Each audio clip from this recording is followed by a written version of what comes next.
On va passer maintenant à une autre question et puis philosophie d'aborder l'autonomie qui est l'architecture. Et quels moyens l'architecture pourrait mettre au service des usagers et des personnes en perte de fragilité pour améliorer leur quotidien, mais aussi maintenir leur autonomie.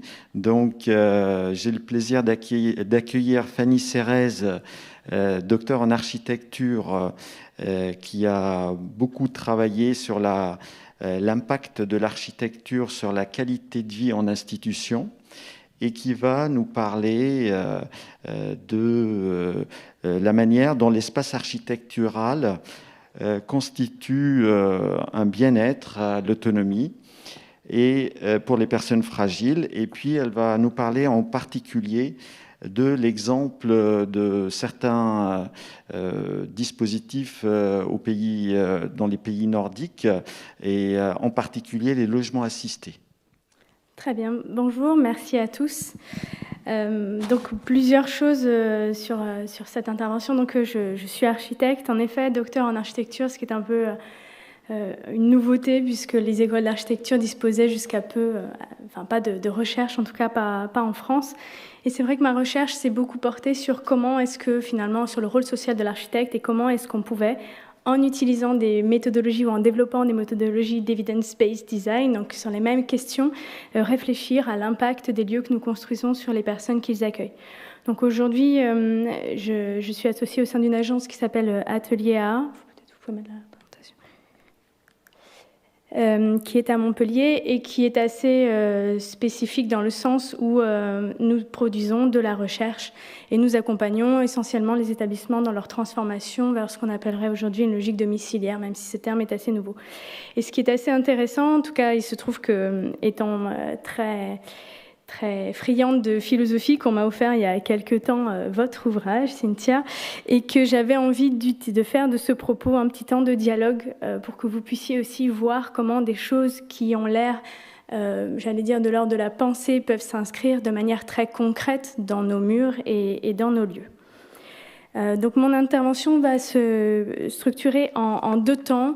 Un premier temps un peu en préambule qui vous parlera assez peu de vulnérabilité, mais plutôt de la manière dont nous vivons les lieux. Et je pense que c'est un point qui est très important parce qu'on vit au quotidien des lieux sans jamais avoir conscience de la manière dont ils nous affectent. Vous avez sans doute, comme la plupart des gens, fait un certain nombre d'années d'études sans jamais avoir entendu parler d'architecture. Donc voilà, un petit propos sur ça et après on reviendra sur la manière dont ça nous affecte de manière plus particulière quand on en a certaines problématiques. Si vous n'avez pas vu ce film, Mon oncle, de Jacques Tati, qui a un âge maintenant, quelques années, je vous invite aussi à le voir parce que je trouve qu'il est très très éclairant sur la manière dont les lieux dans lesquels nous vivons affectent nos relations sociales et toute une série de choses. Donc en tant qu'architecte, j'allais dire, il y a comme deux manières de voir les lieux que nous construisons, et même de manière globale. On pourrait considérer que l'architecture, c'est l'art d'édifier des constructions. Et si c'est ça, j'allais dire que c'est une affaire d'ingénieurs, de résistance des matériaux, de maçons. Et finalement, sans doute que ma place ici n'est pas très importante. Il y a une autre manière de le voir, c'est de penser que faire des murs, ce n'est pas une finalité en soi, faire des belles façades, faire des images. La finalité, c'est de faire des espaces. C'est-à-dire que les murs sont un moyen pour créer des espaces. Et des espaces, pour faire quoi ? Quand on me demande quel est mon métier ou comment je devrais définir le fait d'être architecte, je dis c'est abriter des êtres humains, leurs activités et leurs rêves. Donc ce vide, on doit construire du vide pour des gens dont on ignore beaucoup de choses souvent. Et c'est intéressant que vous ayez parlé de santé. Il y a plein de liens et je pense que pareil, on se dit... il y a comme deux manières de voir la santé, exactement comme ces deux manières de voir l'architecture. Et il y a d'ailleurs beaucoup de liens, ne serait-ce que dans la culture libérale, et même dans cette relation qui était jusque-là très verticale entre le corps médical et les patients. C'est pareil, on est dans le même bouleversement entre les architectes et les gens pour lesquels on bâtit.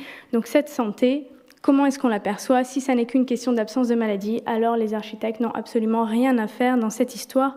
Mais dès lors qu'on commence à penser cette chose de manière plus globale, comme un état complet de bien-être physique, mental et social, je pense que nous avons tous vécu ces derniers temps l'impact très fort de l'environnement sur ces lieux. Et donc, en fait, on est sur une notion de santé qui s'approche davantage de celle de la qualité de vie. Et là encore, l'OMS nous donne un certain nombre d'indicateurs ou en tout cas de dimensions qui nous permettent de penser cette qualité de vie, parmi lesquelles les relations spécifiques avec cet environnement. Et ce qui est vraiment intéressant, en tout cas je trouve, c'est que c'est souvent assez peu étudié, ou en tout cas on n'imagine jamais que l'architecte peut être un acteur de santé ou que agir sur la santé des gens, ça passe clairement par une action sur l'environnement. Donc ça c'est un point qui est vraiment important, même si on est à l'orée d'un nouveau développement, d'une nouvelle discipline qui est la santé environnementale, quelque chose qui est un peu entre deux. Et on a quand même une autre discipline qui s'intéresse peut-être de manière un peu moins biologique à cette question-là, c'est la psychologie environnementale, donc une discipline qui était assez peu connue ou étudiée en France, très étudiée dans les pays anglo-saxons, et qui part du principe que si en psychologie on va s'intéresser à l'individu et si en architecture on va s'intéresser vraiment au cadre, on a la nécessité de penser les interactions entre les deux et de considérer, comme vous le disiez Cynthia, que les individus et les lieux sont indissociables et que finalement les gens ne sont pas dans le néant et qu'on a besoin pour comprendre les individus, leur comportement, leur identité, on a besoin de les considérer dans l'environnement dans lequel ils sont et de considérer que la manière dont ils fabriquent leur environnement dit quelque chose de leur identité. Et en psychologie environnementale, donc deux grands paradigmes, j'allais dire de grandes idées. La première, très simple à comprendre, c'est que plus une personne est compétente, plus elle a de capacités et plus elle sera capable de faire face aux ressources, ou en tout cas aux contraintes que lui donne son environnement. Pour vous donner un exemple très simple, vous allez au Guatemala, il y a ces fameux temples, je ne sais pas si vous êtes déjà allés, et vous pouvez grimper en haut des temples, ce qu'on ne pourrait évidemment pas faire en France pour des raisons de préservation du patrimoine, mais là-bas on peut. Et donc les marches font 40 cm de haut, 10 cm de large. Si vous avez les capacités physiques de le faire, vous le faites. Mais l'inverse est aussi vrai, et que nous dit cette théorie, notamment de pression environnementale, elle nous dit que moins la personne est compétente, quelles que soient les raisons pour lesquelles elle est affectée, et plus elle va être vulnérable à son environnement. Et là c'est vraiment intéressant parce qu'on n'est pas juste vulnérable de manière globale, on est vulnérable à son environnement. Donc en fait, on voit bien la question de la responsabilité d'une certaine manière de ce que l'environnement nous demande. Et donc ce qu'on comprend très bien donc, dans ce modèle de pression environnementale, c'est que finalement, quand on a des compétences qui sont assez réduites dans un environnement qui exige beaucoup de nous, finalement, on va avoir un comportement inadapté, des émotions très négatives, perte de l'estime de soi, etc. Et qu'il faut qu'on trouve une espèce de zone de confort au milieu entre ce que je peux et ce que l'environnement me demande. Ce qui est particulièrement intéressant, c'est la toute première partie du tableau qu'on a tendance à souvent oublier, c'est que l'inverse est aussi vrai. C'est-à-dire qu'un individu qui aurait beaucoup de compétences dans un environnement qui ne lui demanderait rien du tout, ressentirait lui aussi une très grande frustration, etc., une perte de ses capacités. Et ça, je vous le dis parce que, notamment dans les institutions, et parce qu'on part du principe que les gens ne sont plus capables de rien et que le niveau de dépendance est tel qu'il faut tout faire pour que tout soit très facile, en fait, on laisse assez peu de possibilités pour que les compétences restantes s'exercent et que donc les personnes gardent la confiance dans le fait qu'ils sont encore capables de faire un certain nombre de choses. Je vais vous montrer une petite vidéo, j'espère que ça fonctionne.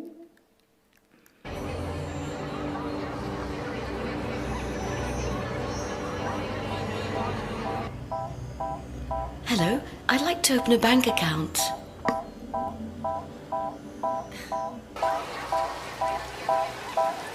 One is the loneliest number. Two can be as bad as one. It's the loneliest number since the number one. Access for everyone. Ce qui est vraiment intéressant dans cette vidéo, finalement, c'est qu'elle montre le fait que elle explique très bien justement ce décalage. Vous voyez, là, on a une personne qui est totalement valide, au sens où nous, on l'entend, mais dans un monde qui n'est pas fait pour les compétences qu'elle a. Et elle se retrouve en situation de handicap, non pas comme on le voit de manière au départ, mais parce que c'est son environnement qui génère ça. Et là, alors c'est un grand combat, et même s'il est inscrit dans la loi maintenant, l'obligation de formation des architectes, l'obligation du cadre bâti, d'accessibilité du cadre bâti, c'est un combat qui est encore à mener. Je pense que vous parlez de responsabilité, il y a une responsabilité qui est très grande sur ces questions-là, de savoir dans quelle mesure, en dehors des compétences physiologiques de la personne, dans quelle mesure l'environnement, et là on parle de cadre bâti, mais on pourrait parler d'environnement social aussi et d'accompagnement, dans quelle mesure cela crée, atténue ou supprime des situations de handicap. Donc ça, c'est un point finalement qui est assez important et sur lequel, j'allais dire, la marge de manœuvre, elle est très grande par rapport à l'accompagnement. Je vais parler un peu d'argent parce que cette question, on a l'impression que de faire des choses bien, ça va coûter beaucoup plus cher, c'est pas rentable. Moi, je ne partage pas du tout ce point de vue. Si on prend sur l'investissement immobilier, c'est vrai que ça coûte cher, mais quand on regarde la vie complète d'un établissement sur 40 années ou même sur un budget classique, c'est très peu. La très grande majorité, c'est les ressources humaines. Donc on a intérêt à investir sur le bâtiment parce que ça coûte très peu, même si les sommes, quand elles sont annoncées, ont l'air très importantes. Toujours pour vous parler de la manière dont on vit l'espace, il y a un ouvrage que j'aime beaucoup, La dimension cachée de Edward Hall, qui nous parle de proxémie et de la manière finalement dont on maintient des distances qui nous permettent d'entrer en relation avec les autres. Alors évidemment, je mets hors Covid parce que ce serait intéressant de pouvoir voir si cette distanciation sociale, d'ailleurs c'est intéressant le terme, la distance qu'on met avec les autres, dans quelle mesure ça nous affecte. Mais que nous dit Edward Hall? Il nous dit qu'on en ait conscience ou pas, on passe notre temps à régler les distances avec les autres et à maintenir une distance en fonction de la nature de la relation qu'on a avec les autres. Donc finalement, et à créer des seuils. Et cette question des seuils, elle est vraiment importante, notamment en architecture, j'y reviendrai. Mais pour vous donner un exemple très concret, si vous êtes dans un bus, que le bus est vide, il n'y a que vous, et que quelqu'un rentre et qu'il vient s'asseoir à côté de vous, vous allez vous sentir mal à l'aise et envahi parce que vous allez avoir quelqu'un avec qui vous devriez avoir une relation publique qui vient s'installer à une distance qui est intime. Donc vous allez être très très mal à l'aise sur cette question parce qu'on n'a pas la bonne distance au regard de la relation qui est la vôtre. Et les individus, et évidemment, cette distance varie en fonction des cultures. Ça, c'est ce que nous démontre Edward Hall dans tout son travail autour de la proxémie. Mais qu'avons-nous fait? Nous, les hommes, nous avons fait en sorte que l'espace et la manière dont nous structurons l'espace nous permettent de maintenir ces distances avec les autres, avec notamment la question des seuils. Alors les seuils, très simples, si on reprenait une maison, par exemple, vous allez avoir entre la distance publique et sociale sans doute le portail et vous allez pouvoir parler à des gens dans la rue. Et puis entre la distance sociale et personnelle, vous allez avoir sans doute la porte de votre maison et vous allez accepter que des gens rentrent. Et puis au fur et à mesure, en général, la première pièce qu'on trouve dans une maison, ça n'est pas la chambre, on passe encore toute une série de seuils, de portes qui nous permettent de comprendre qu'on n'est pas autorisé à aller plus loin en fonction de ça. Et cette question des seuils, elle est vraiment très importante et ce qu'on observe souvent dans cette structuration en fait et le respect de cette progression, c'est quelque chose qui est souvent absent dans les établissements, même dans les hôpitaux, où vous pouvez passer de manière indifférente devant des chambres, la porte ouverte, alors même que vous vous rendez à un pôle soin. Et donc ça pose toute une série de choses sur comment est-ce qu'on va être capable de fabriquer de la rencontre choisie dans des lieux qui ne respectent pas quelque chose qui est ancré très profondément en nous. Autre point très important, toujours sur la manière dont on occupe l'espace, la question des stratégies d'occupation. Alors, une chose que je n'ai pas dit, mais quand on accompagne les établissements, la première chose qu'on fait, c'est une immersion du matin au soir. On s'assoit et on regarde et on écoute. Et on essaie de comprendre la manière dont les gens utilisent l'espace, qu'est-ce qui se joue là, en dehors de ce qui est dit ou de l'histoire, du récit qui est raconté sur ces établissements. Et quand je dis d'établissement, on parle autant d'établissements pour personnes âgées, handicapées, pour des enfants aussi. Ce qui nous intéresse, c'est finalement dans ces lieux de vie institutionnels qu'on ne choisit pas et qui sont construits selon des règles qui ne sont pas les règles domestiques, comment est-ce qu'on peut habiter ces lieux-là. Et donc, bien sûr, ce qui ressort de ça, on a fait une espèce de petite typologie, nous permet de voir que on ne va pas choisir, en fait, Colette Hénard, consultante en gérontologie avec qui je travaille souvent, elle dit un fauteuil n'en vaut pas un autre. Ça veut dire qu'on ne choisit pas n'importe comment sa place. Et ça, c'est très vrai, même quand vous allez au restaurant, par exemple, ou quand vous rentrez dans un amphithéâtre. Je parierais qu'en revenant cet après-midi, vous vous asseoirez à la même place. Et c'est pas pour rien. Et on a besoin de comprendre qu'est-ce qui nous fait choisir une place plutôt qu'une autre. Donc bien sûr, la question du besoin de sociabilité, si je veux pas être avec les autres, je vais faire en sorte d'être à une place où je suis sûre que personne va pouvoir s'installer à côté de moi. À l'inverse, je peux aller plutôt proche d'autres groupes. Et évidemment, la question des personnes qui sont présentes dans le lieu est très très importante. Quand on va avoir des gens qu'on aime bien, on va avoir tendance à aller s'installer avec eux, et à l'inverse, à s'éloigner physiquement quand on est avec des gens dont on a une aversion. Et ça, c'est un point qui est très important aussi, parce qu'on a toujours envie de créer du vivre ensemble dans les institutions. Moi, je dis bien sûr, mais la première condition pour créer du vivre ensemble, c'est de pouvoir s'éviter. Et ça, créer les conditions de l'évitement, c'est aussi un point très, très, très important qui permet à long terme de vivre ensemble.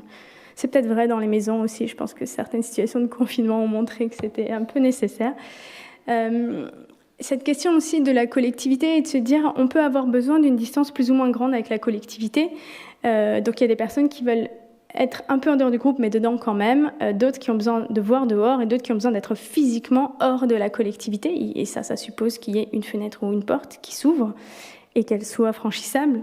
Et d'autres choses encore liées au contrôle de l'environnement, c'est-à-dire la possibilité qu'on a de pouvoir voir et contrôler ce qui se passe. La première situation, les gens choisissent très très rarement de s'installer là-dedans. Pour vous donner un exemple, vous êtes à la gare, il y a des fauteuils un peu au milieu. Le fauteuil qui tourne le dos à tous les quais est celui qui sera utilisé en dernier, parce que c'est très insécurisant d'avoir des choses qui se passent dans le dos. On ne sait pas. Donc en fonction un peu des natures et de chacun et des moments aussi de la vie ou de la journée, on va avoir besoin de plus ou moins de contrôle de l'environnement avec certains troubles, certaines pathologies qui requièrent de manière impérative le fait qu'il ne se passe rien que je ne vois pas, sans quoi on développe des troubles paranoïaques et donc de l'agitation. Et c'est souvent lié à un autre besoin qu'on appelle de contenance, ou le besoin le plus grand de contenance qu'on puisse connaître, c'est la cabane, ou l'archétype du sweatshirt avec la capuche pour des gens autistes. Donc la capacité de pouvoir sentir qu'on est enveloppé par l'espace. Et aussi de pouvoir voir, soit de manière directe, soit voir sans être vu. Tout ça fait qu'on a besoin de penser des lieux pour nos manières d'habiter et d'être au monde, et de pouvoir instaurer les justes distances avec les hommes. Et Bèze, dans son ouvrage, nous disait « Trop loin, c'est l'indifférence, et trop près, c'est la promiscuité ». Et ça, je pense que cette question de la juste distance, c'est un point qui nous invite, à mon avis, à repenser les choses. Autre point très important, la question de l'usage et de la fonction. Alors ça, j'en parle parce que la plupart des directeurs d'établissements, peu importe le public qu'ils accueillent, la première fois qu'on discute de leur projet, ce dont ils nous parlent, c'est le tableau de surface. Donc, qu'est-ce que vous voulez ? Je veux une salle à manger, un pôle soin, 65 chambres. OK. Bon, quand on a dit ça, on n'a rien dit de ce qu'on veut vivre. Les maisons, c'est pareil. Quand les gens viennent à l'agence, ils disent « on veut une maison ». Oui, très bien.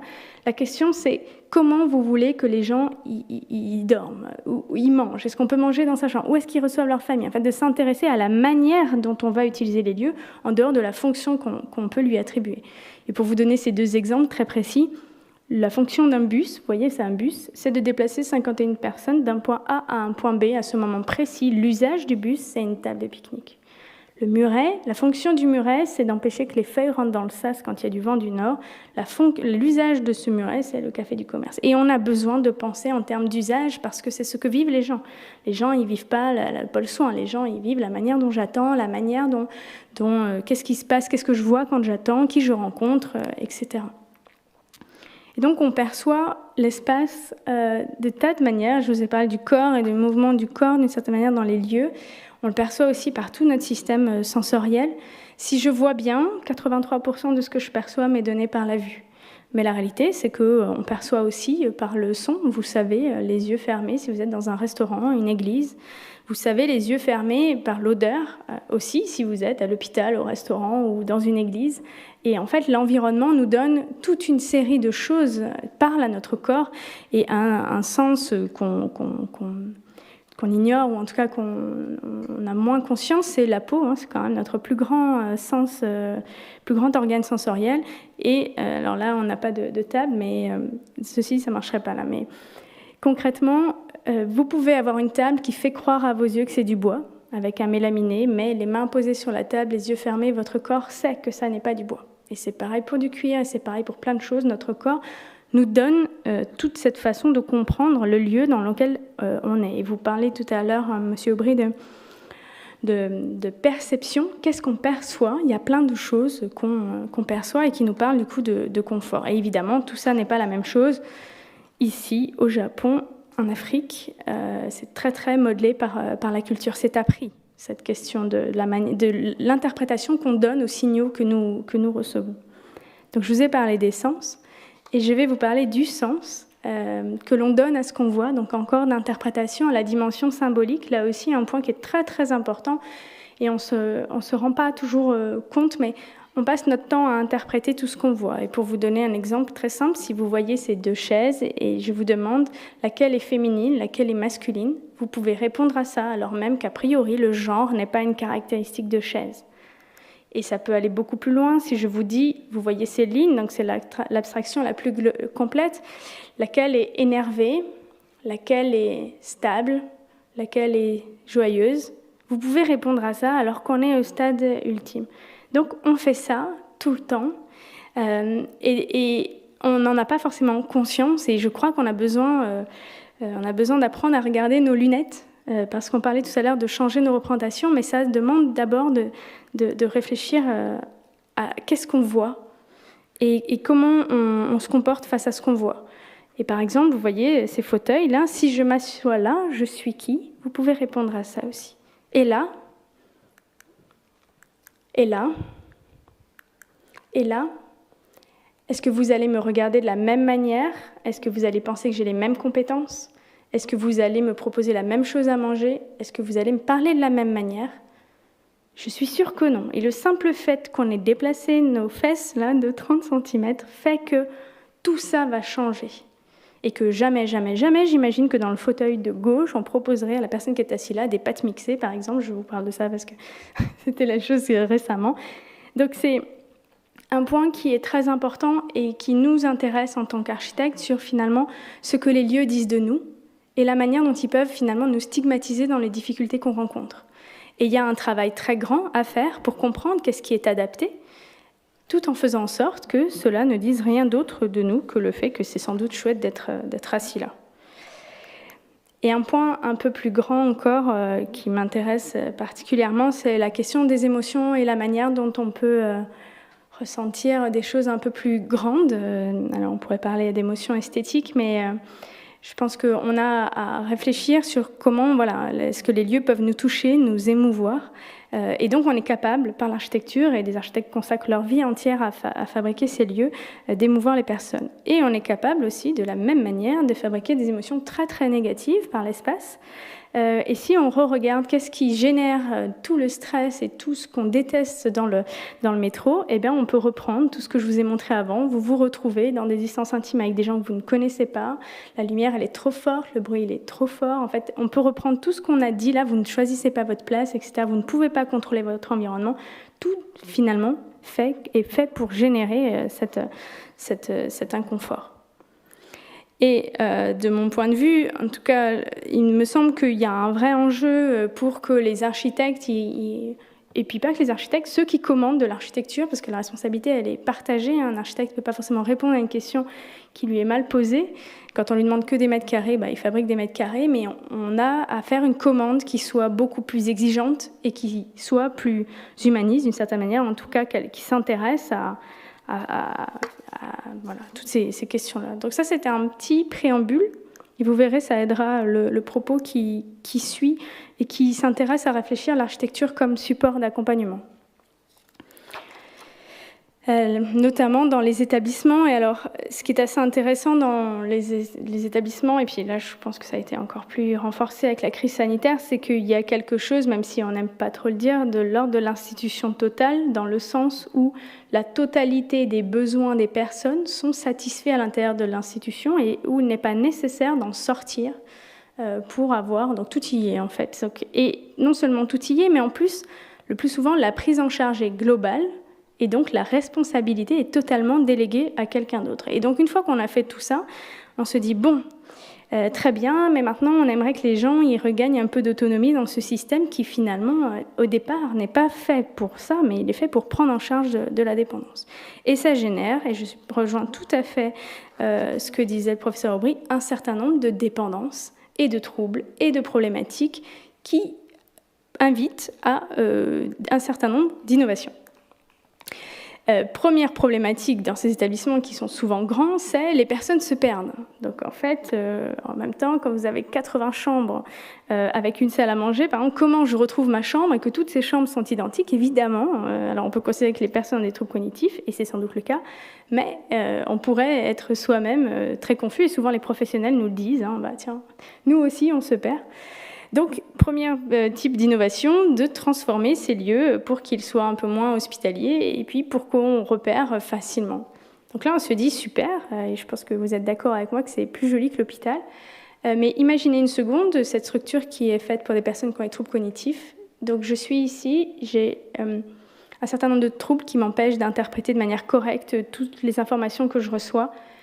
Le plafond dit à mes yeux que c'est un ciel et que je suis dehors. Mais jamais la lumière ne varie, jamais il ne fait froid, jamais il ne pleut. Donc en fait, tout le reste de mon corps ne ressent pas que je suis dehors. Alors où je suis ?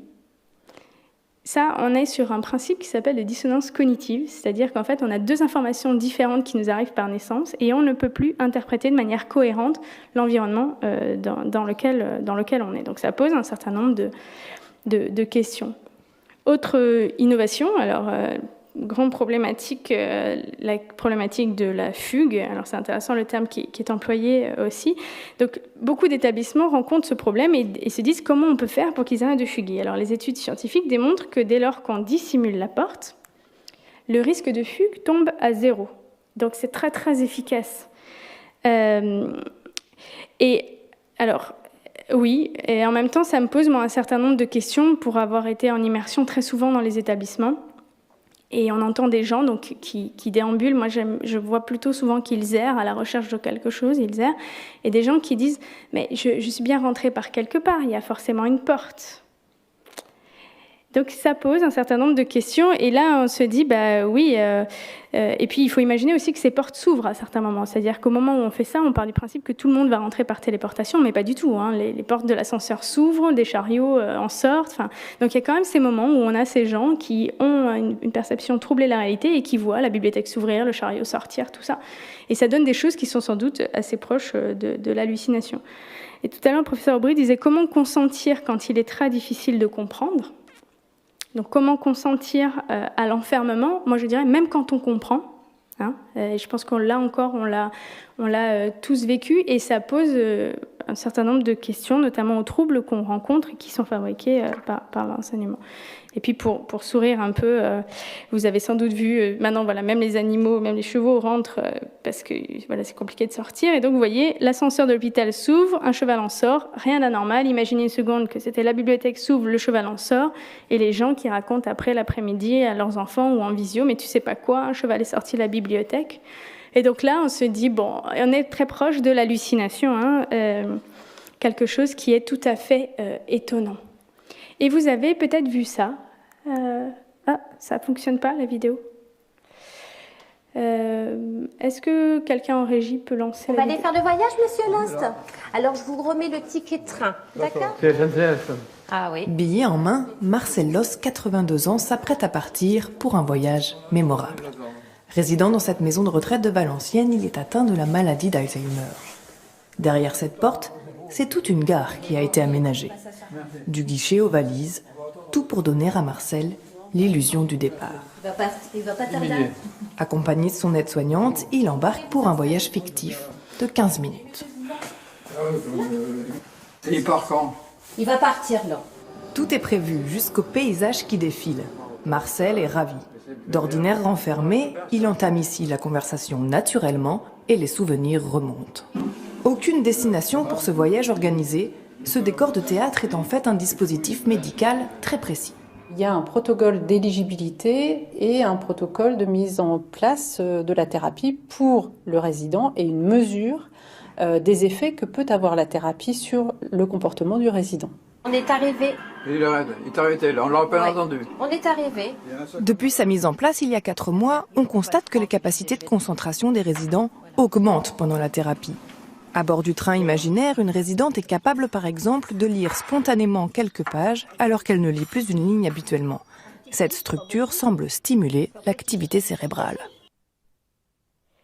Alors c'est très intéressant. Alors vous l'avez vu, le premier point qui convainc, c'est que c'est scientifiquement démontré. Donc à partir de là, sauf que ça pose un certain nombre de questions éthiques, à mon avis, mais on reviendra sur les questions éthiques. Mais vous avez vu, donc la gare, elle est dans le salon en fait. Donc il y a ce moment où on met la veste à ce monsieur, il ne sort jamais dehors, il arrive, il passe la porte, donc le portail de téléportation et paf, il est à la gare.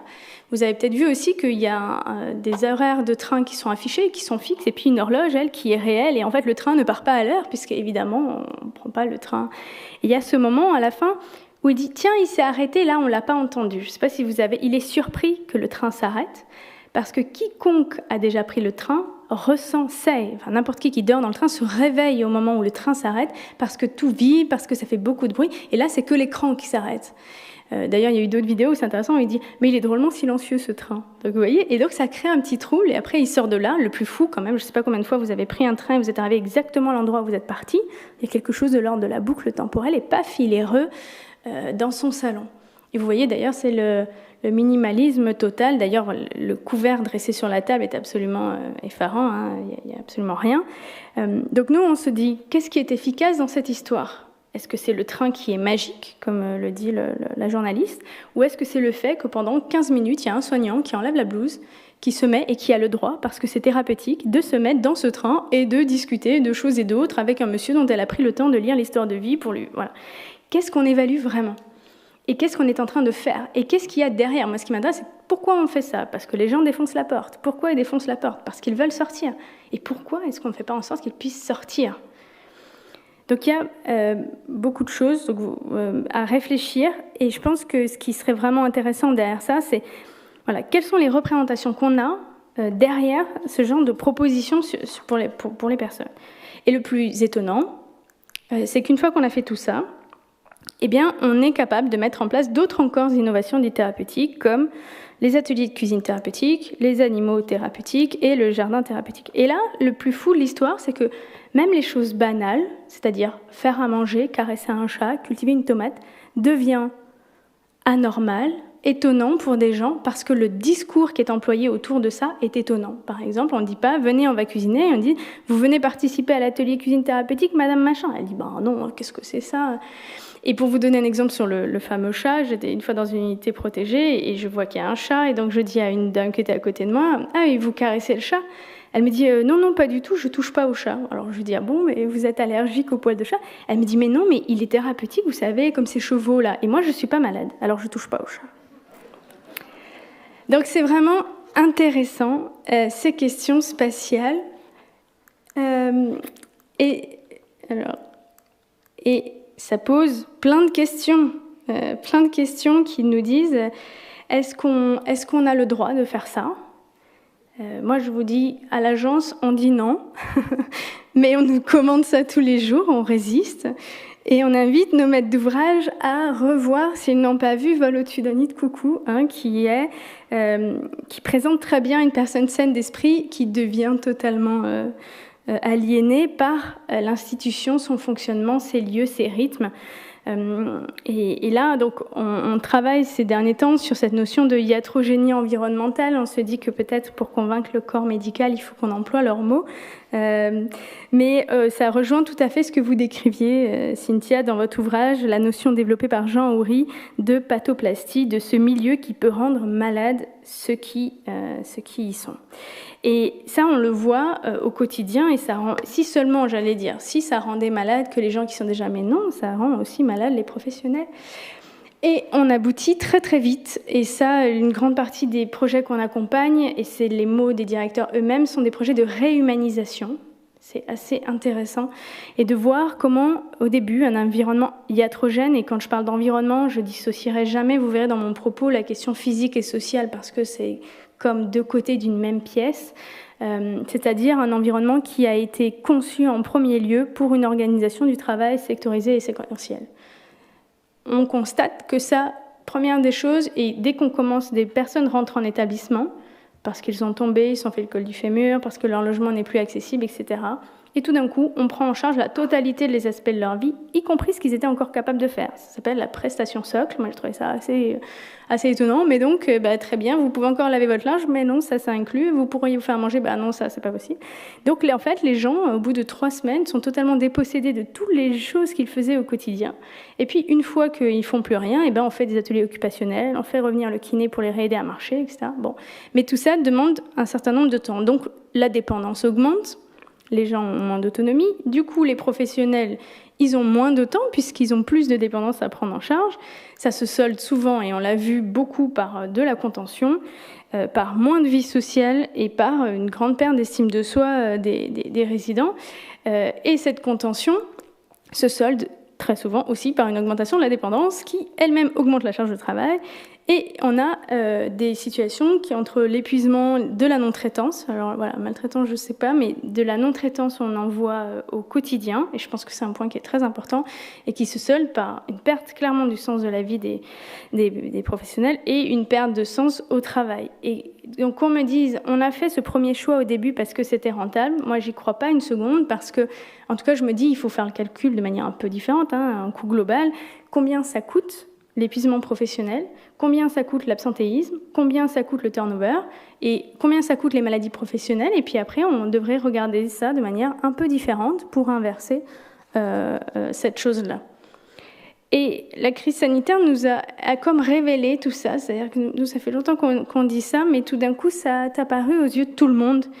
D'ailleurs, la CNSA en parle depuis longtemps aussi, notamment dans son chapitre prospectif qu'elle publiait en 2018, où elle invitait à une société plus inclusive, et par son approche sémantique, que je trouve un très très bon support de réflexion, à repenser l'action et nos représentations par une réflexion sémantique. Parmi lesquelles, plusieurs choses, je trouve très, très heureux de dire, finalement, ce n'est pas une question d'âge, de situation de handicap, de dépendance. D'abord, c'est l'individu. Et l'individu, il a bien sûr un certain nombre de besoins, mais il a aussi des aspirations. Et cette question des aspirations, de la satisfaction des aspirations, notamment lorsqu'ils viennent à défaut ou en tout cas en opposition avec les besoins tels qu'ils sont évalués par les professionnels, ça c'est tout un problème. Et c'est une chose qui est souvent, pourquoi les personnes ne veulent pas entrer en institution? Parce qu'elles savent ça.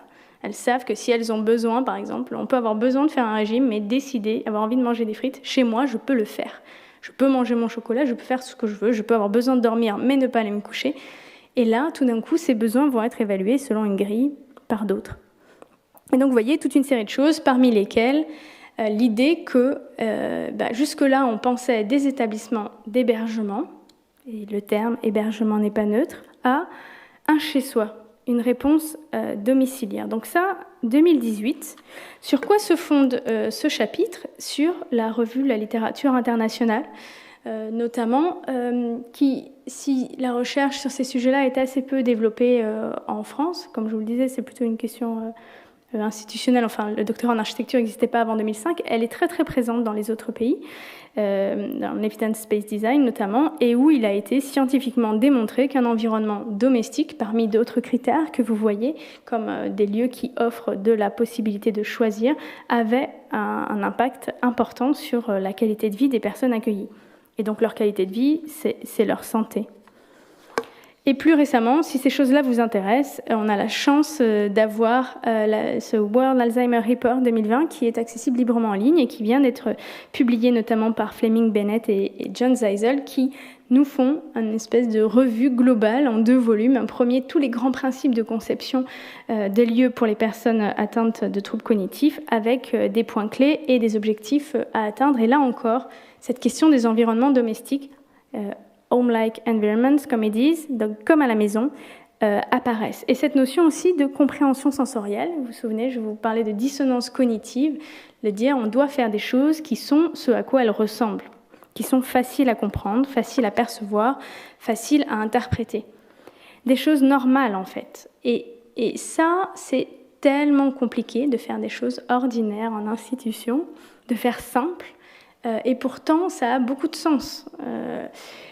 Donc vous voyez, si je mets pas une étiquette sur tous ces lieux, vous ne diriez pas que c'est des lieux institutionnels. Donc je vous invite à regarder tous les exemples qui sont montrés à travers le monde sur ces espaces de vie.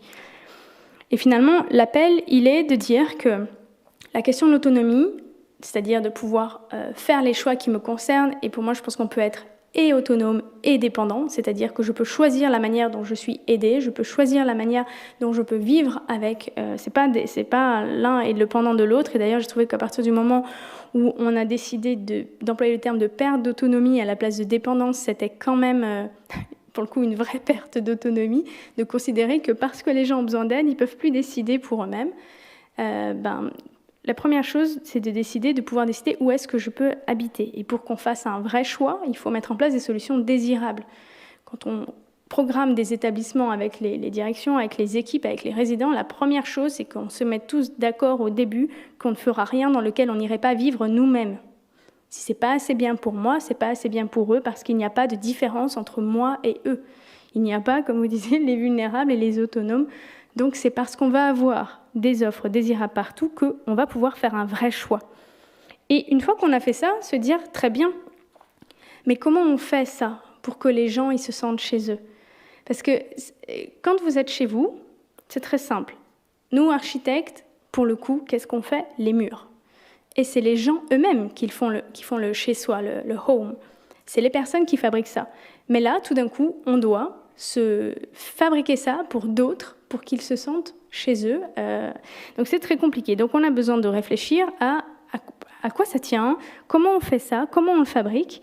Donc sur le plan spatial, ça c'est une très grande partie de ce qui nous intéresse, mais plus on avance sur ce sujet-là, et plus il est très très clair que pour pouvoir se sentir chez soi, être chez soi, et pas seulement avoir un chez soi, on a besoin d'être maître chez soi. Et ça, si vous y réfléchissez bien, qu'est-ce qui fait que quand vous êtes chez vous, vous savez que vous êtes chez vous, c'est que vous pouvez y faire ce que vous voulez, quand vous voulez.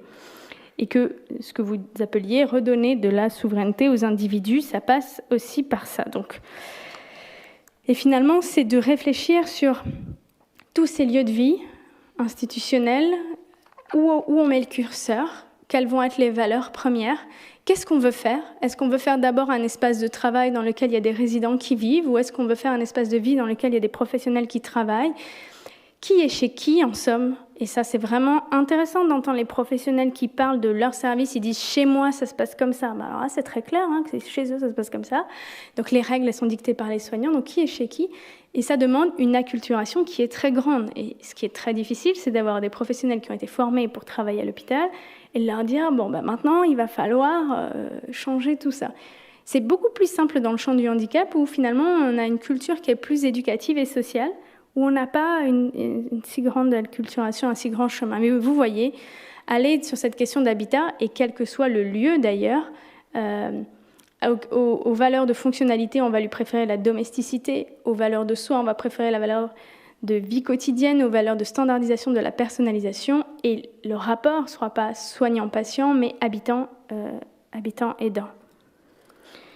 Et finalement, on peut refaire cette même approche sémantique, se dire comment est-ce qu'on va passer d'une logique très institutionnelle à une logique domiciliaire. Et vous voyez, la question des mots, c'est pas pareil de faire de l'hébergement et de l'habitat, c'est pas pareil de faire une unité ou un secteur qu'un ensemble de logements, c'est pas pareil d'être habitant que résident, c'est pas pareil d'avoir une chambre et un logement, parce qu'on dit vous êtes chez vous ici, mais vous avez une chambre. Alors, je sais pas la dernière fois que vous avez eu qu'une seule chambre en espace privatif, mais c'était il y a très longtemps sans doute. Et toute la domesticité nous invite à penser de l'hétérogénéité. Et ça, c'est compliqué en France, parce qu'on aime bien l'uniformité, on aime bien que tout soit pareil, on aime bien, c'est plus facile à gérer. Mais en fait, les gens sont tous différents, même s'ils ont un besoin d'aide similaire, peut-être, et encore que même pas, mais on a besoin de penser cette hétérogénéité, tant sur le plan spatial que sur le plan de l'accompagnement. Et sur le plan spatial, pour revenir un peu sur ça, donc ça c'est la partie sur laquelle nous on a beaucoup travaillé, qu'est-ce qui permet de reconstituer des lieux qui seront comme à la maison? D'abord, c'est une question d'échelle, de taille. J'imagine que vous n'avez pas 250 mètres entre votre chambre et votre salon. Dans une maison, les choses sont à l'échelle du corps. Vous n'avez pas une salle à manger avec 80 autres personnes que vous ne connaissez pas. Donc cette question de faire des petites choses à des bons endroits, en fait, de renoncer à la grande institution. Ensuite, une question d'image. Vous parlez de mes fauteuils, là. Mais il y a un vrai enjeu sur tout ce qu'on met, tout ce qu'on meuble, à quoi ça ressemble, qu'est-ce que ça dit des gens. Et une question d'ambiance. L'ambiance, tous les autres sens, qu'est-ce que ça sent, qu'est-ce que je mange, c'est quoi les sons, est-ce que c'est que le bruit du chariot qui fait clac-clac sur le carrelage, est-ce qu'il y a d'autres choses? Et l'usage. Donc l'usage, bien sûr, la possibilité de pouvoir faire comme à la maison. Essuyer un verre, mettre la table, recevoir sa famille sans avoir à demander l'autorisation, pouvoir lui servir un verre d'eau. Des choses très simples, mais qui sont très très compliquées et sur lesquelles on a besoin de réfléchir. J'aime beaucoup cette phrase de Philippe Corten, qui parle d'une très bonne définition de la qualité de vie et où je trouve que tout y est. Vous voyez, la question de la liberté, de la compréhension de nous-mêmes et du monde qui nous entoure. Donc on est encore là-dessus. Et il nous parle de joie de la vie quotidienne, de relations authentiques et de beauté. Alors la beauté, c'est un sujet qui m'intéresse particulièrement parce que pendant ma thèse, notamment, ayant fait ma thèse dans un labo de sciences humaines et sociales, ils étaient très très méfiants de tout ce qui était joli. C'est peut-être l'université de manière globale. Si c'est joli, ça peut pas être bien en même temps. Enfin, mais dans les institutions, c'est pareil. Il y a une espèce de méfiance. Et si c'est beau, ça doit pas être adapté. Et donc je me dis, il y a à réfléchir quand même sur cette question de la beauté. La beauté, c'est pas que des choses superficielles. Reprenons la définition. Vous voyez, ce qui est beau, c'est ce qui suscite un plaisir esthétique, d'ordre visuel, auditif, qui est agréable et qui cause du bien-être.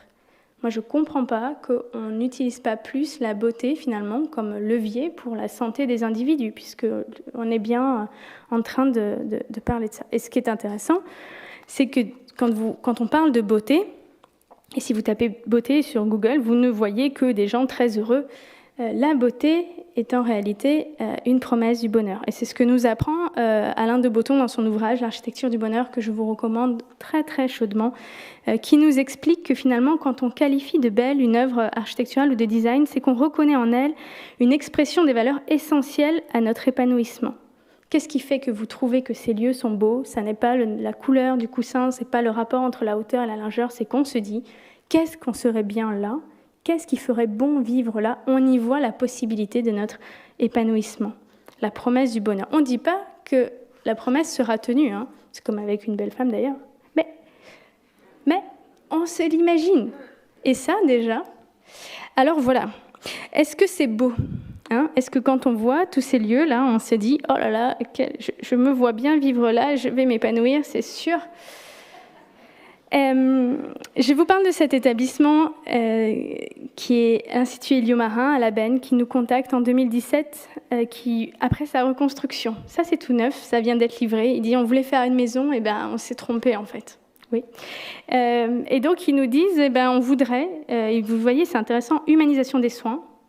Et ils ont voulu réfléchir sur la question spatiale. Donc c'était très clair dans leur tête que pour humaniser les soins, il fallait être dans un environnement qui était moins déshumanisant.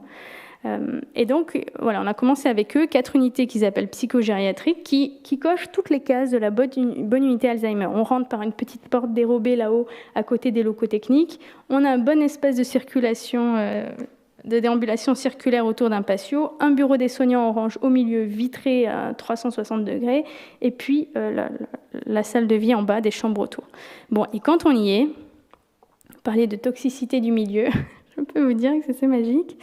Et donc, les gens ils font rien, hein, en fait, il n'y a rien à faire, parce que comme on pense qu'il y a des risques, tout était fermé, y compris la porte des chambres. Et puis donc les personnes nous font visiter. Alors il y a des résidents qui m'ont fait visiter en m'expliquant que là il y avait les surveillantes. C'est intéressant le mot qu'ils emploient. Enfin bref. Et donc évidemment que font ces gens? Et ce que j'ai fait moi-même aussi au bout d'une journée, on tourne autour du patio. Voilà. Il se trouve que la littérature scientifique va dans mon sens maintenant parce que ça a été scientifiquement démontré qu'il ne faut pas faire d'espace circulaire pour les gens qui ont des troubles cognitifs parce que ça les désoriente. Au bout de 3 tours, on ne sait plus où on est. Donc, faisons des choses plus simples. Et donc, avec eux, on a travaillé sur cette humanisation. Et là, au début, ils voulaient nous filer une mission de déco. On a dit, écoutez, une fois qu'on a passé une journée là, on s'est dit, non, mais quand on en sera à choisir les meubles, ça ira bien. Le problème, c'est qu'ils ne peuvent absolument rien faire et rien choisir. Ça, c'est après. La même lieu. Et donc, on a fini. Donc, les meubles, c'est ce qui se voit. Mais la réalité, c'est que pour que cette dame elle puisse faire un gâteau avec des vrais œufs, il a fallu faire sauter un certain nombre de protocoles, revoir les procédures d'achat, revoir les fiches de poste, savoir si la personne qui était soignante, elle voulait bien faire des gâteaux, ou si elle considérait ou pas que c'était de sa responsabilité. Il a fallu que les familles soient d'accord. En fait, il a fallu tout déconstruire, tout ça, pour que ça soit possible.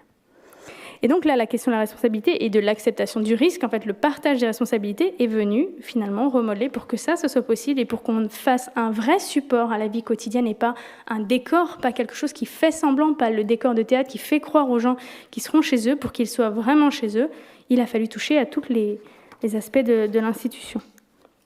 Et donc, j'y arrive aux Pays-Bas. Il se trouve que l'année dernière, juste avant le confinement, j'ai eu la chance d'aller faire un voyage d'études aux Pays-Bas sur la logique domiciliaire, qui a été un choix politique national en 2014, pour une raison qui était assez simple au début, c'est qu'ils avaient un vrai problème de recrutement des soignants.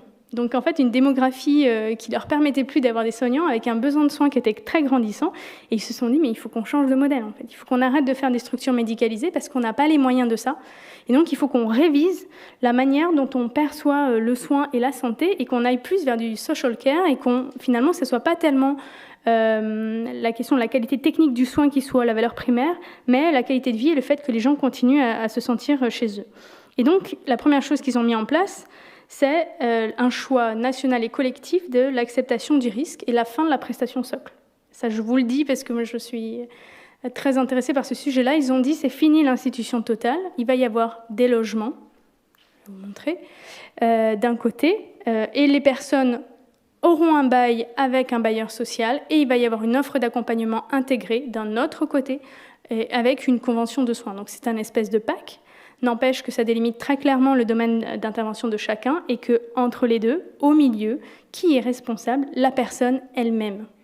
Et ça a tout changé. Autre point qui était absolument intéressant dans ce qu'ils ont fait, c'est qu'ils ont considéré, donc pour rentrer dans ces fameux logements assistés, donc la règle, c'est le maintien à domicile. Tant que vous pouvez être à domicile, vous y êtes. Vous ne pouvez intégrer une structure de logement assisté que lorsque votre besoin d'assistance est 24 heures sur 24. C'est évalué par un tiers indépendant, donc ça, c'est la règle. Donc on a ici que des gens très dépendants. Et ils se sont dit, mais c'est pas parce qu'on est très dépendant qu'une chambre, ça suffit. Ils ont dit le minimum, comme vous et moi, en fait, en tant qu'individu, c'est un appartement. Donc ça, en fait, ce que nous, on a fait en résidence autonomie, qu'on considère être ce qui est bien pour les autonomes et les dépendants, ils n'ont pas le droit à tout ça. En fait, c'est ce que eux, ils ont fait pour les gens dépendants, avec une prestation à la carte. Et l'autre point qui était vraiment très intéressant, c'était leur capacité de dire, on va faire des grandes structures parce que ça va nous donner des moyens. Mais par contre, on va être capable sur le plan architectural et organisationnel de faire comme plusieurs petites structures. C'est-à-dire, pour vous donner un exemple, il y a, imaginez 170 appartements T2, eh ben, il y a 10 immeubles de 17 appartements avec des cages d'entrée différentes. On accepte que les gens rentrent et sortent sans que tout soit vérifié par l'institution. Pourquoi? Parce qu'ils sont chez eux, parce qu'ils ont un bail de location, etc. Et ils ont décidé aussi, vous voyez, de miser sur l'aide humaine, plutôt sur l'accompagnement à la vie quotidienne et pas tant sur la mobilité. On voit que dans les établissements en France, moi je suis assez étonnée, mais en fait on a beaucoup de temps de professionnels qui servent finalement à la manutention des résidents. Et donc eux ont dit, ben non, là pour le coup les aides techniques elles existent et elles sont très performantes. Donc vous voyez à côté de chaque entrée d'immeuble ce petit garage à scooter électrique et tous les gens ont leur scooter électrique et donc c'est pas très grave de passer par dehors et d'aller à la salle à manger, au restaurant par dehors parce que tout le monde est équipé de cette chose-là. Et l'autre point qui est vraiment intéressant, c'est que parmi toutes ces résidences, puisqu'ils en ont plein qui sont collées comme ça, ils en ont certaines qui sont dédiées à des personnes qui ont vraiment des troubles cognitifs et pour lesquelles on a besoin d'une structuration de la vie quotidienne accompagnée et plus soutenue. Donc les gens ont quand même un appartement, mais il y a un espace de vie collectif dans lequel les repas se préparent. Et donc dans chaque résidence, ils font des espèces de ce qu'ils appellent comme des maisonnées ou des cercles de vie de 8 personnes. Ils vont être capables de préparer le repas par les accompagnants uniquement pour ces 8 personnes. Et pour ceux qui sont intéressés par le village Alzheimer d'Eogevik, je ne vais pas forcément en parler ici, mais donc ils ont 170 résidents, habitants, dans 29 maisonnées différentes. Chaque jour, dans 29 maisonnées, se préparent 29 repas différents. Et ça, en France, on n'est pas capable de faire ça. Donc en fait, on se dit, ben non, alors on cherche l'espèce de juste milieu entre quelque chose d'assez grand pour qu'on ait les moyens humains de le faire tourner, mais pas trop grand pour que ça devienne inhumain. Eux, ils disent, non, mais faisons grand. Mais derrière, soyons capables de faire petit à l'intérieur du grand. Et c'est comme ça qu'on va trouver du sens. Alors la crise sanitaire, mais peut-être parce que je suis optimiste de nature, je vois une très très belle opportunité pour repenser notre modèle. Et je trouve que la raréfaction des moyens, même si on est à un moment où elle est une chance. Parce qu'on a besoin de réfléchir beaucoup plus quand on a peu d'argent à comment on l'investit, qu'est-ce qu'on veut faire de ça, et à essayer de le voir de manière beaucoup plus globale. L'autre point qui m'a paru très intéressant dans cette histoire, c'est de se rendre compte que la logique domiciliaire est quelque chose qui aujourd'hui est inscrit de manière très claire par la CNSA. Mais il y a encore plusieurs hésitations du secteur. On voit bien, il y a une petite envie quand même de faire en sorte, malgré tout ce qui se passe, que les structures médicalisées soient encore plus médicalisées. Et si ça pouvait être l'hôpital, ce serait pas si mal. Donc, face à le fait, ce que me disent souvent les gens, c'est oui, mais tout ce que vous nous montrez, là, la logique domiciliaire, c'est bien, mais que pour les gens qui ont des troubles cognitifs ou pour les autonomes. Sous-entendu, pour les dépendants, un bon hôpital, ça suffira bien.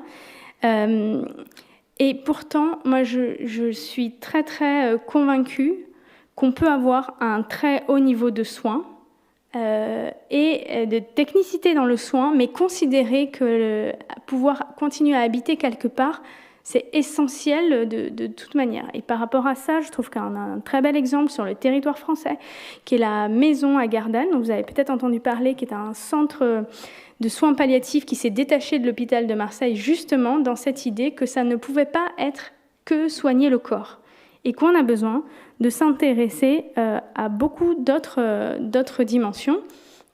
Et ça me fait retomber, et je conclurai sur ça. Hein. Je vous invite à lire, si vous n'avez pas lu ce très bel ouvrage, notamment la première partie de Simone Veil, qui nous dit, voilà, il y a des besoins qui sont à la vie de l'âme ce que sont pour la vie du corps les besoins de nourriture, de sommeil, de chaleur.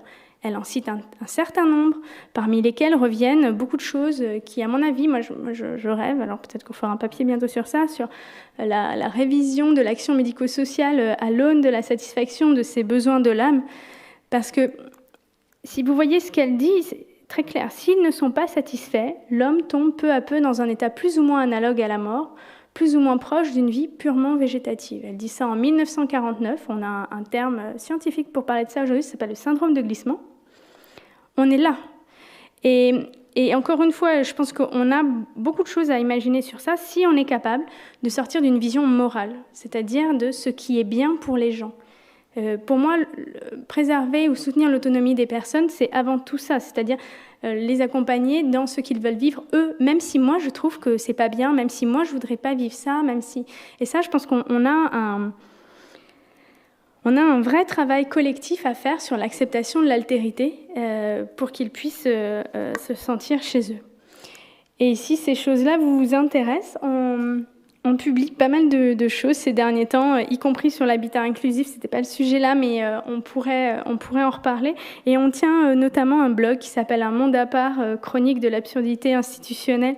C'est un peu notre soupape de décompression. Après toutes ces immersions, on restitue en fait toutes les semaines des petits verbatims de ce que disent les gens, les professionnels, de ce qu'ils vivent, et qui, en tout cas, je pense, devraient nous interroger en tant que personnes, individus, société civile globale, sur est-ce que c'est vraiment ça qu'on veut construire. Je vous remercie.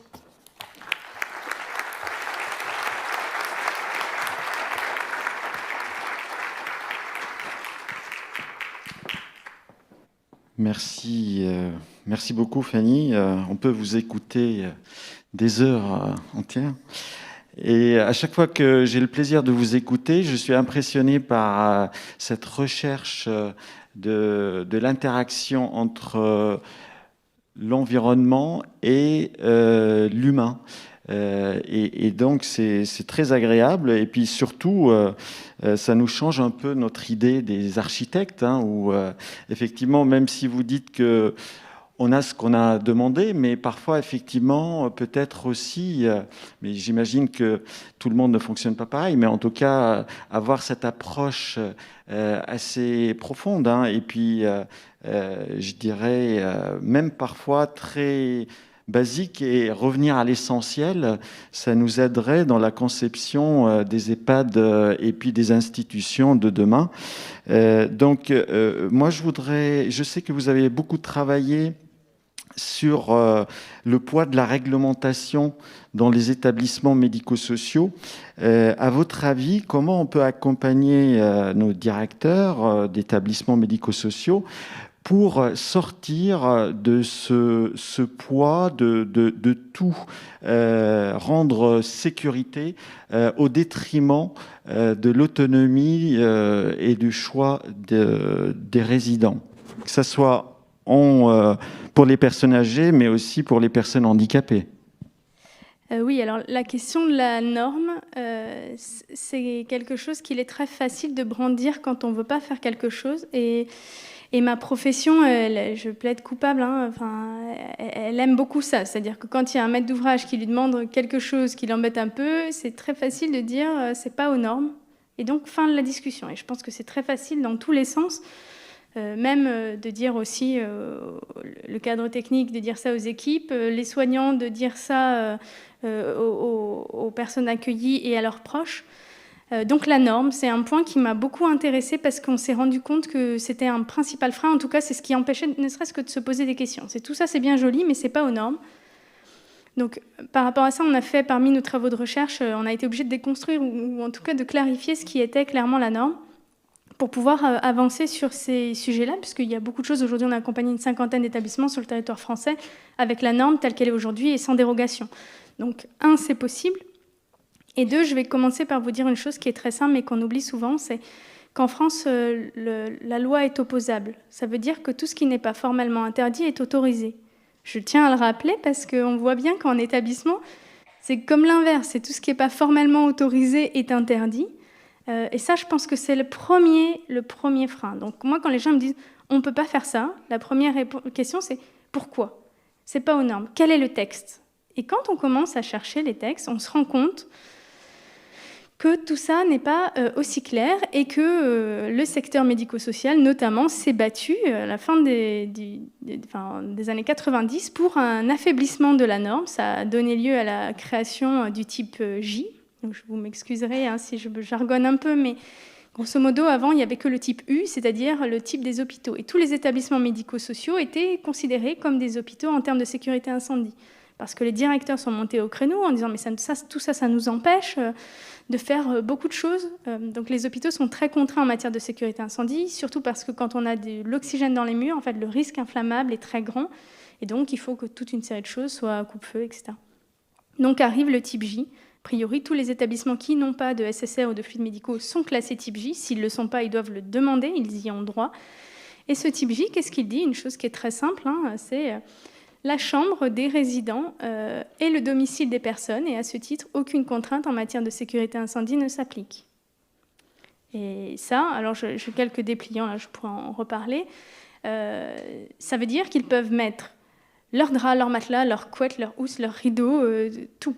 Il n'y a pas de contrainte. Donc après que l'établissement décide dans son règlement de fonctionnement de faire autre chose, qu'il décide d'acheter des rideaux non-feu qui seront sans doute très moches et très chers, c'est son problème. Mais voilà ce que dit la règle. Et ça, donc il y a beaucoup de choses aussi autour de ça, autour de tout l'ameublement, même des parties collectives. Donc vous avez vu, une grande partie du travail qu'on mène, c'est d'aller chercher une réponse aux besoins spécifiques, telle hauteur pour se relever, telle profondeur pour que ce soit facile, des accoudoirs, que ce soit des vrais matériaux pour que quand je touche, j'ai des vraies sensations, etc. Dans des magasins où vous et moi, on achèterait des meubles, mais qui correspondent à tout ça. Et donc, évidemment, quand vous allez chez Ikea ou Maison du Monde, vous ne sortez pas avec un PV coupe-feu de votre fauteuil et de votre chaise. Mais là encore, que dit la norme? La norme dit que seul le gros mobilier doit avoir ce type de classement. Et qu'est-ce qu'on appelle gros mobilier? Tout le mobilier qui est fixe. Les chaises qui sont ici, par exemple, parce qu'elles ne peuvent pas se déplacer en cas de feu, ont sans doute un tissu non-feu.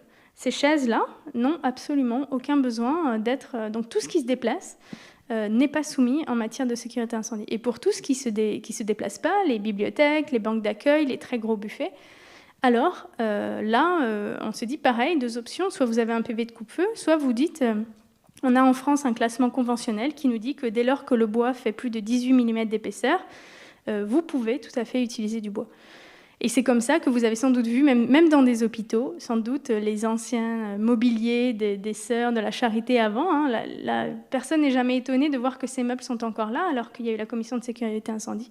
C'est parce que tout ça est tout à fait aux normes. Et on a publié avec l'ANESM, donc maintenant HAS, une fiche pratique, une fiche repère qui précise exactement type J, type U, ce que vous pouvez faire, pas faire, ce qui est toléré, que ce soit en matière de sécurité incendie, mais aussi électrique, etc.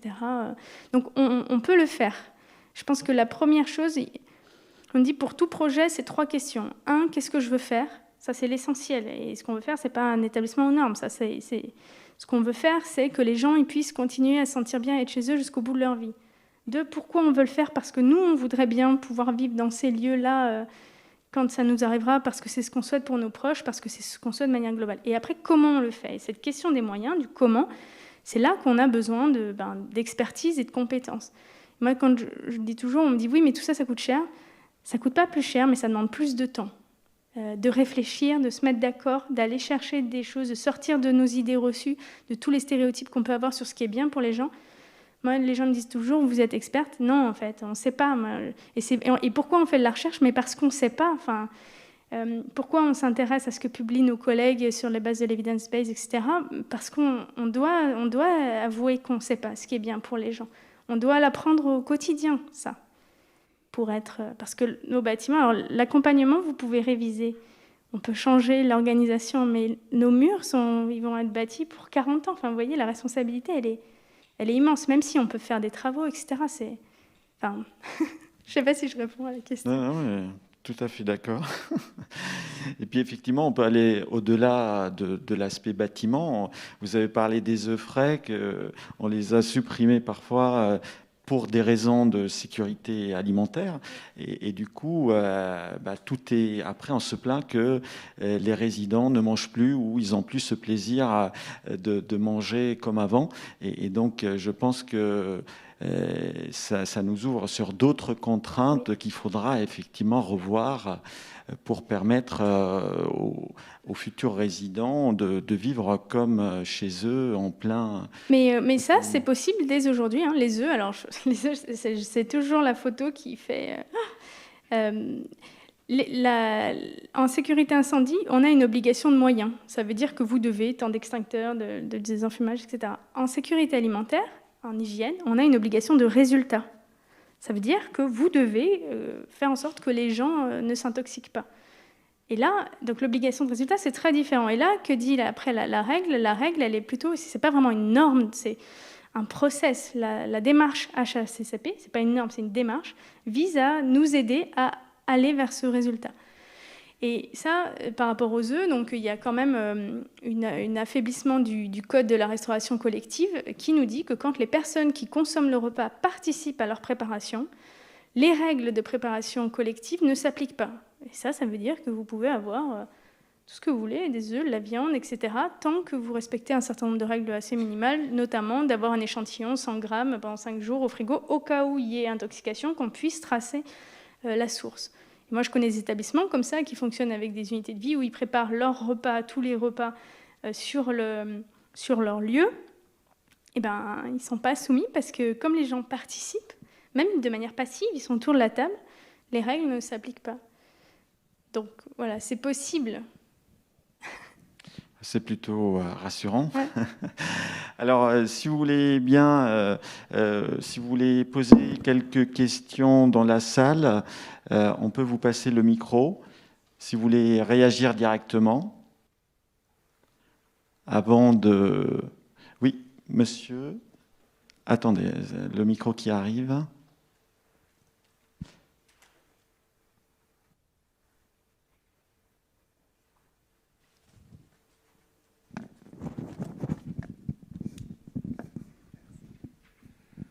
Oui, bonjour. Une petite question par rapport à une personne qui intègre un EHPAD et à qui on lui dit malheureusement, vous ne pouvez plus cuisiner, vous allez devoir manger en restauration collective. Là, pour le coup, c'est une perte d'autonomie. Est-ce que la loi prévoit le fait que oui, on ne doit plus cuisiner ou est-ce que c'est juste... Non, alors il y a la question de la prestation socle dont je parlais qui qui part du principe que les repas sont dus. Mais le fait qu'ils soient dus, ça ne veut pas dire qu'on ne peut pas, chez soi, préparer sa chose. Et en fait, on n'est pas obligé de consommer une prestation qui vous est due. Enfin, ça aussi, il y en a sans doute beaucoup de choses à réfléchir autour de ça. Et les anciens foyers logements qui sont devenus EHPAD, où par chance, on a pu préserver la petite kitchenette, les gens, même en EHPAD, ils savent bien ça. Et il y en a plein qui ne vont pas manger le soir et qui font leur petite soupe, machin. Enfin, en fait, ils s'arrangent. Donc après, ce qui va se poser derrière ça, c'est plutôt la question du coût. C'est-à-dire qu'on va se dire « Ah, mais quand même, je paye cette prestation. Est-ce que je vais payer encore mon repas ?» Et c'est en ça que je trouve que le changement qui a été fait aux Pays-Bas, il est vraiment intéressant. C'est vos repas ne sont pris en charge que lorsque vous ne pouvez plus vous faire à manger. Donc ça veut dire que faites le temps que vous pouvez et vous pouvez le prendre si vous le voulez, mais dans ce cas, vous le payez, comme au restaurant en fait. Mais du coup, on a une prestation de restaurant, c'est-à-dire du choix.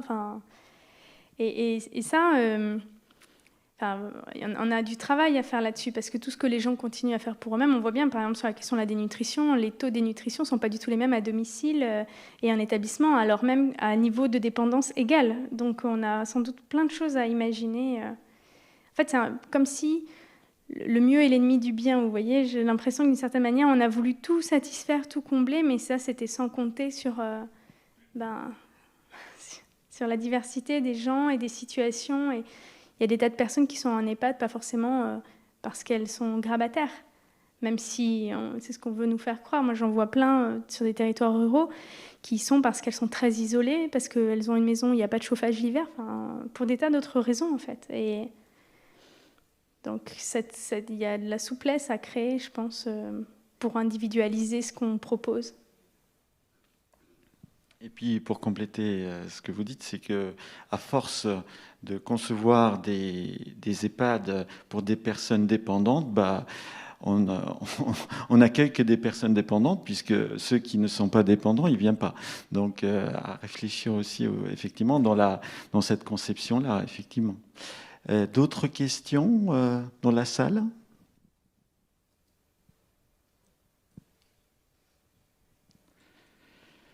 Très bien. Écoutez, merci beaucoup. On a passé une très belle matinée. Merci à Cynthia également et professeur Régis Aubry. Maintenant, on va faire la pause repas. Si vous voulez bien